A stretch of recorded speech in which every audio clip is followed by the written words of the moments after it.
వసుదేవసుతం దేవం కంసచాణూరమర్దనం దేవకీ పరమానందం కృష్ణం వందే జగద్గురుం. ఓం శ్రీ రాధాకృష్ణాభ్యాం నమః. ఓం కృష్ణం వందే జగద్గురుం, అర్జునం వందే జగదేక వీరం. మనకి ఇప్పుడు గ్రహాల మార్పు జరగబోతుంది. ఎలా?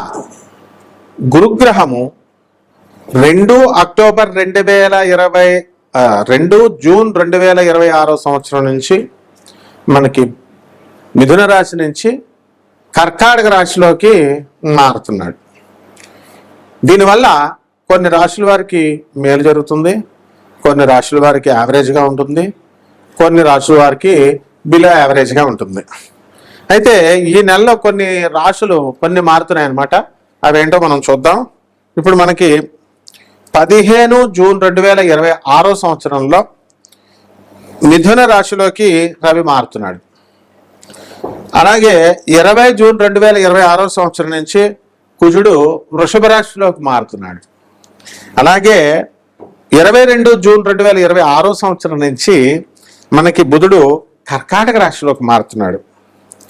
తర్వాత 29 జూన్ 2026 సంవత్సరంలో కర్కాటక రాశిలో బుధుడు వక్రిస్తున్నాడు. ఇవి ఇన్ని జరుగుతున్నాయి అన్నమాట జూన్ నెలలో. అంటే 1/6/2026 సంవత్సరంలో కర్కాటకంలోకి గురుడు రాత్రి 1:50 తర్వాత మారుతున్నాడు కాబట్టి 2వ తారీఖు అంటున్నాం. అలాగే 8/6/2026 సంవత్సరంలో కర్కాటకంలోకి శుక్రుడు మారుతున్నాడు. ఈ యొక్క గ్రహ సంపుటి వల్ల మనకి ఏ గ్రహాలకి ఏమి ఫలితాలు వస్తాయో మనం తెలుసుకుందాం. తెలుసుకునే ముందు మనం ఒక విషయం తెలుసుకోవాలి. గురుగ్రహము 12 సంవత్సరాలకు ఒకసారి మారుతుంది. 12 సంవత్సరాలకు ఒకసారి మారినప్పుడు మనకి ఏమవుతుందంటే ఈ గురుగ్రహము అనేకమైనటువంటి శుభ ఫలితాలను ఇస్తుంది కొన్ని రాశుల వారికి. ఈ యొక్క కుంభరాశిలో ఉన్నటువంటి రాహువు ఈ జూన్ నెల అంతా కూడా కుంభరాశిలో ఉంటాడు. కేతువు మరి మనకి సింహరాశిలోనే ఉంటాడు. మీనరాశిలో శని ఉన్నాడు. ఈ యొక్క ప్లానెట్స్ కాంబినేషన్ వల్ల మనం ఏమనుకుంటామంటే ఒక అద్భుతాలు జరగబోతున్నాయేమో. ఇప్పుడు అందరూ కూడా చెప్పేదాన్ని బట్టి మిథున రాశి వారికి అందరికీ అద్భుతాలు జరగబోతున్నాయి అనుకుంటున్నారు. ఏం అద్భుతాలండి గురువు గారు మిథున రాశి వారికి అని చాలా మంది అడిగారు. ఒక ఆయన మిథున రాశి ఆయన అమెరికాలో జాబ్ చేస్తున్నాడు. వాళ్ళ భార్య పిల్లల్ని తీసుకొని అమెరికా ఇప్పుడు వాళ్ళు వెళ్ళిపోతున్నారు. ఉద్యోగంలో 6 సంవత్సరాలకే వచ్చిందండి కాంట్రాక్టు అమెరికాలో, ఇది ఏమైనా ఎక్స్టెండ్ అవుతుందా అన్నారు. అవ్వచ్చు.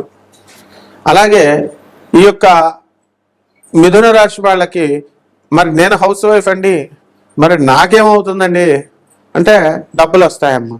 మీ మిథున రాశి వాళ్ళకి, మీ తమ్ముడు వాళ్ళకి, మీ మరదల వాళ్ళకి డబ్బులు వస్తున్నప్పుడు నీకెందుకు డబ్బులు రావంటే, డబ్బులు నేను హౌస్ వైఫ్ని కదండి నాకు ఎలా వస్తాయి అంటారు. అది ఎలా వస్తాయో మనకు తెలియదు. మనకి డబ్బులు వస్తాయంటే వస్తాయి అంతే. మరి అది యూట్యూబ్లో చెప్పేటటువంటి జ్యోతిష్కులు కానీ, పీఠాధిపతుల రూపాల్లో ఉన్న వాళ్ళు కానీ, పీఠాధిపతులు కానీ, ప్రవచనకారులు కానీ వస్తాయంటే వస్తున్నాయి అంతే అని చెప్తున్నారు. కష్టపడిందే చదువు వస్తుందా? సాధనమున సమకూరు అని చెప్పారు. ధరణిలోన కష్టపడితేనే మనకి చదువు వస్తుంది, కష్టపడితేనే డబ్బులు వస్తాయి. కాబట్టి మీరు ఈ మాయా నుంచి బయటకు వచ్చేసేయండి. గ్రహాలు మారుతాయి కాబట్టి మనకేవో అద్భుతాలు జరగబోతున్నాయి. అలాగే మనకి సూట్ కేసులో లక్ష్మీదేవి డబ్బులు పట్టుకొని వచ్చేస్తుంది. ఇలా జరగవు. ప్రాక్టికల్గా ఉండాలి. మనం ఖచ్చితంగా మార్పు వస్తుంది. ఇప్పుడు మనకు వర్షం పడుతుంది అనుకోండి, ఆ వర్షాన్ని మనం ఆపలేం, కానీ అక్కడ గొడుగు వేసుకుంటే మన మీద పడకుండా అక్కడ వరకు మన వరకు మనం ఆపుకోవచ్చు. ఒకసారి స్వామి వివేకానందుల వారు ఆయన ట్రైన్లో ప్రయాణం చేస్తున్నారు. ఆయన పక్కన ఉన్నటువంటి వ్యక్తి ఒకడు అడుగుతాడు, ఏమండి మరి ఇప్పుడు భోజనం సమయం అయిందండి, లంచ్ సమయం, మరి ఎలాగొస్తుందండి మీకు భోజనము అని అడుగుతారు. అడిగితే భగవంతుడు పంపిస్తాడు అని అంటారు. దేవుడు ఎలా పంపిస్తాడండి అని అడిగితే సరే అది అయిపోయింది. నాగ్పూర్ స్టేషన్ వచ్చింది. ఆ స్టేషన్ వచ్చినప్పుడు అక్కడ నరేంద్ర నరేంద్ర అని పిలుస్తూ వివేకానంద అసలు పేరు అనమాట నరేంద్రుడు. ఆయన వచ్చి ఆ పేరుతో పిలిస్తే ఇదిగో మీకు ఇమ్మన్నారు అని చెప్పేసి ఆ యొక్క మంచి మంచి చక్కగా పెద్ద పెద్ద క్యారేజీల్లో భోజనాలు ఇచ్చారు.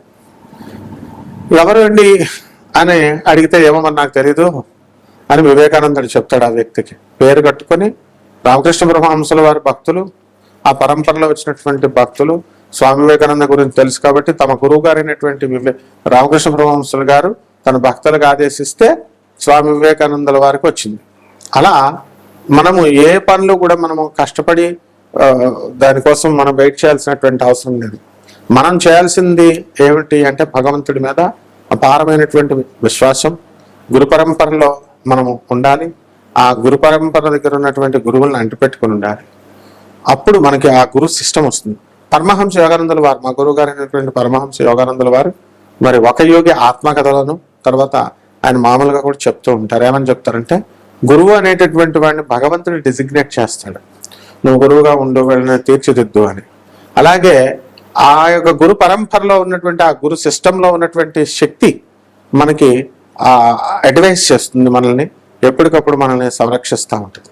ఇది గురుడు ఎగ్జాక్ట్గా చేసే పనులు. కాబట్టి ఎవరెవరో 300 సంవత్సరాలకు ఒకసారి వస్తుంది, గురుడు మారిపోతున్నాడు. ప్రతి సంవత్సరం గురుడు మారుతాడు. ఒక్కొక్క రాశిలోకి 12 రాశులకు 12 సంవత్సరాలకు ఒకసారి మారుతాడు. ఇది పెద్ద వింత కాదు. కానీ అలా మనకి ఏదో వండర్స్ జరుగుతున్నాయి, మీరు ఈ మాల వేసుకోండి, లేకపోతే ఈ సింధూరం పెట్టుకోండి, ఈ పూజ చేసుకోండి, ఆ హోమం చేసుకోండి, ఇలాంటివి ఏమీ అవసరం లేదు. మీకు ₹1 ఖర్చు అవ్వకుండా మీకు స్వామి వివేకానందుల వారు చెప్పారు. అలాగే service to humanity is real service to God అని, మానవులకి, పేదవారికి, అనాథలకి, వికలాంగులకి, సాధువులకి సేవ చేయడం ద్వారా మరి తప్పకుండా గురుమండల వ్యవస్థ నుంచి గురువు యొక్క అనుగ్రహం మీ పైన వస్తుంది. అలా కాకుండా బాగా డబ్బు ఉన్నటువంటి వాళ్ళు పిసనార్తనంగా వాళ్ళ బీరువాళ్ళలో డబ్బులు దాచుకొని ఖర్చు పెట్టకుండా పేదవాళ్ళకి, అవసరంలో ఉన్న వాళ్ళకి కనుక ఆదుకోకపోయినట్లయితే వాళ్ళు తప్పకుండా నష్టపోయేటటువంటి అవకాశాలు ఉంటాయి.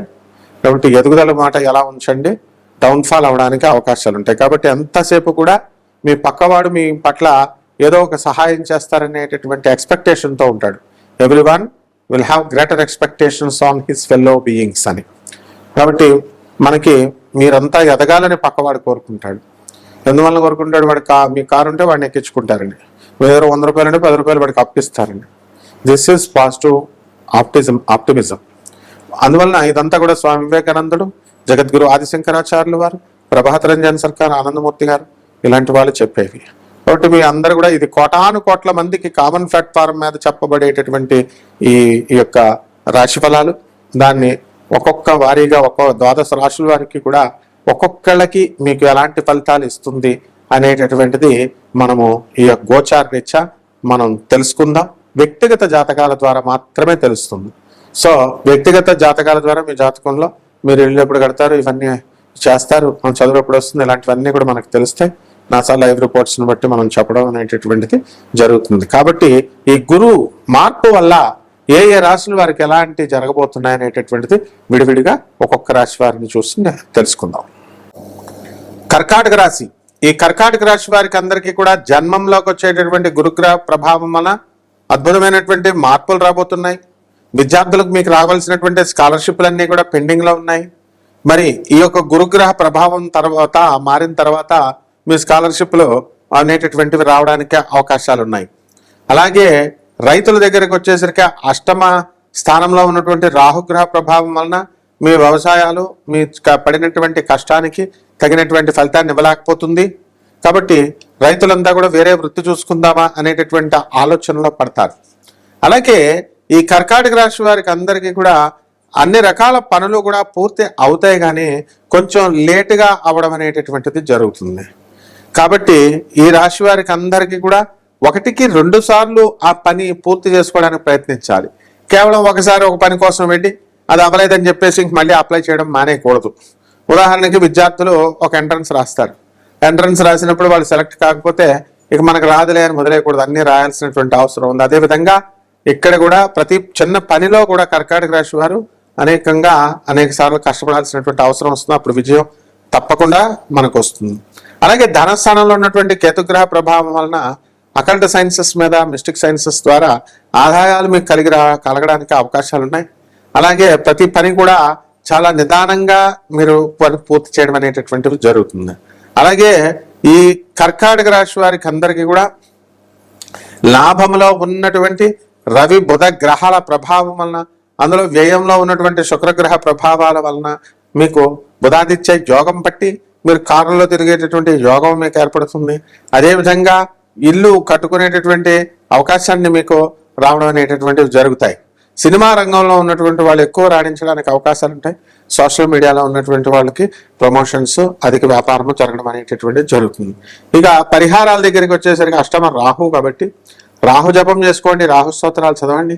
రాహుకి కిలోంప మినుముల్ని, ఆవుపేట రంగు ఉన్నటువంటి వస్త్రాలను ఇచ్చి పేద బ్రాహ్మణులకి శనివారం నాడు ఉదయం 8 గంటలకు దానం చేసుకోండి. దశమహావిద్యల్లో ఒకటైనటువంటి మరి బగలాముఖి అమ్మవారి యొక్క హోమాన్ని కానీ, ఆమె యొక్క మంత్ర జపాన్ని చేసుకోవడం ద్వారా బ్రహ్మాండంగా కలిసి వస్తుంది. శుభమస్తు.